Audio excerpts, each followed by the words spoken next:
ഗസയിലെ ഇസ്രായേൽ ആക്രമണത്തിന്റെ പശ്ചാത്തലത്തിൽ വിവിധ ബ്രാൻഡുകൾക്കെതിരെ ബഹിഷ്കരണ ആഹ്വാനങ്ങൾ ഉയർന്നിരുന്നു.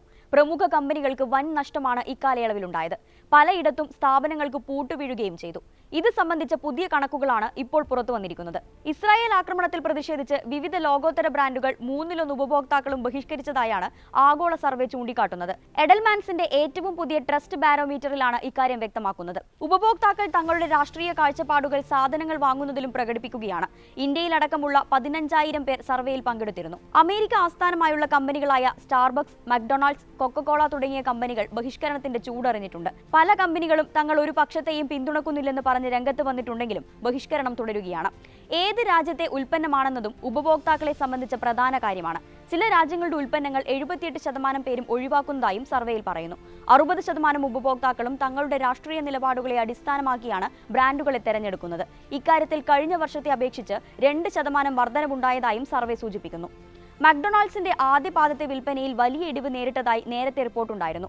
ഇസ്രായേലിലെ മക്ഡൊണാൾഡ് ഫ്രാഞ്ചൈസി ഇസ്രായേൽ അധിനിവേശ സേനയിലെ അംഗങ്ങൾക്ക് സൗജന്യമായി ഭക്ഷണം നൽകുമെന്ന് അറിയിച്ചിരുന്നു.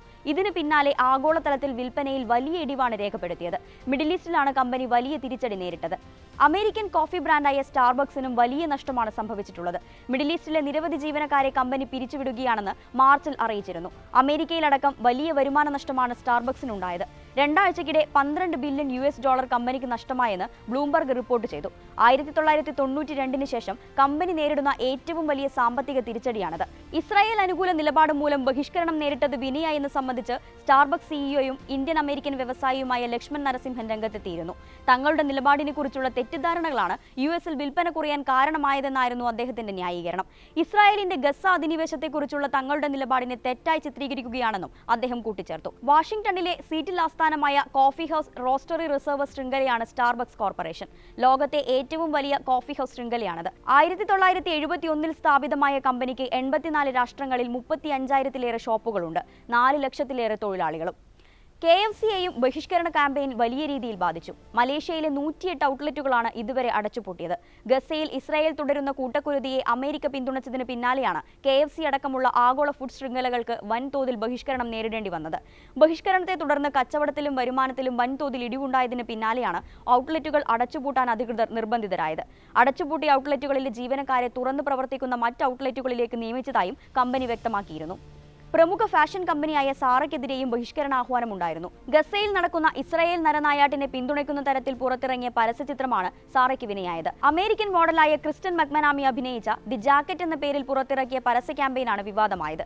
കഫൻ പുടവയിൽ പൊതിഞ്ഞ പലസ്തീൻ കുഞ്ഞുങ്ങളുടെ ചിത്രങ്ങളും തകർന്നടിഞ്ഞ കെട്ടിടങ്ങളുടെ അവശിഷ്ടങ്ങളും പശ്ചാത്തലത്തിൽ പുനരാവിഷ്കരിച്ചതാണ് പ്രതിഷേധത്തിന് കാരണമായത്. മരണവും വിനാശങ്ങളുമെല്ലാം ഫാഷന്റെ പശ്ചാത്തലമാക്കി അവതരിപ്പിക്കുന്നത് പൈശാചികതയ്ക്കും അപ്പുറമാണെന്നായിരുന്നു വിമർശനം. ഇതിനു മുൻപും പലസ്തീൻ വിഷയത്തിൽ സാറയ്ക്കെതിരെ പ്രതിഷേധമുയർന്നിട്ടുണ്ട്. 2021 സാറയുടെ ഹെഡ് ഡിസൈനർ വനേസ പെരിൽമാൻ നടത്തിയ പലസ്തീൻ വിരുദ്ധ പരാമർശമാണ് അന്ന് വിവാദങ്ങൾക്കിടയാക്കിയത്. നിങ്ങളുടെ ആളുകൾക്ക് വിദ്യാഭ്യാസം കിട്ടിയിരുന്നെങ്കിൽ ഗസയിൽ ഇസ്രായേൽ സഹായത്തിൽ ഉണ്ടാക്കിയ ആശുപത്രികളും സ്കൂളുകളും തകർക്കുമായിരുന്നില്ലെന്നായിരുന്നു വനേസയുടെ വിവാദ പരാമർശം. കൊക്കക്കോളയുടെ പരസ്യത്തിനെതിരെ ബംഗ്ലാദേശിലുണ്ടായ പ്രതിഷേധമാണ് ഒടുവിലത്തെ സംഭവം. ഗസ യുദ്ധം തുടങ്ങിയ ശേഷം 23% വിൽപ്പന നഷ്ടമാണ് ബംഗ്ലാദേശിലുണ്ടായത്. വിൽപ്പന തിരിച്ചുപിടിക്കുന്നതിന്റെ ഭാഗമായിട്ടായിരുന്നു വീഡിയോ പരസ്യം കമ്പനി തയ്യാറാക്കിയത്. കൊക്കക്കോള ഇസ്രായേലുമായി ബന്ധമുള്ള ഉൽപ്പന്നമല്ലെന്ന് പറയാനാണ് പരസ്യത്തിൽ ശ്രമിക്കുന്നത്. കഴിഞ്ഞ 138 വർഷമായി 190 രാജ്യങ്ങളിൽ കമ്പനിയുടെ ഉൽപ്പന്നങ്ങൾ ആളുകൾ ഉപയോഗിക്കുന്നുണ്ട്. പലസ്തീനിൽ കോളയുടെ ഫാക്ടറി ഉണ്ടെന്നും പരസ്യത്തിലുണ്ട്. പ്രതിഷേധത്തെ തുടർന്ന് ആദ്യം വീഡിയോ പിൻവലിക്കുകയുണ്ടായി. പിന്നീട് കമന്റ് ബോക്സ് ഓഫാക്കി വീണ്ടും പരസ്യം യൂട്യൂബിൽ പോസ്റ്റ് ചെയ്തിട്ടുണ്ട്.